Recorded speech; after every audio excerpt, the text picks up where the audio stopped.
Ang obligasyon po natin ay mag-issue ng mga resibo sa mga magdo-donate sa inyo.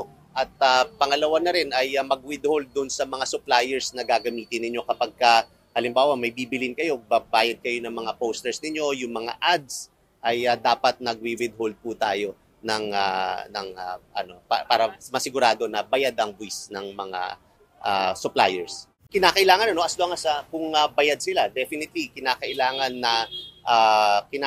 nilang magbayad. In fact, dapat matagal na rin natin yan na panawagan sa mga influencers at sa mga online sellers na magrehistro, lalo na kapag ang dami na alam natin na malaki ang kinikita. Nagbabala ang Bureau of Internal Revenue ngayong campaign period sa mga kandidato maging sa influencers na mag-e-endorso sa kanila. Ayon sa BIR, may obligasyon sa buwis ang mga nabanggit na personalidad na mahigpit na babantayan ng komisyon at nakahanda ang kaukulang parusa sa mga lalabag.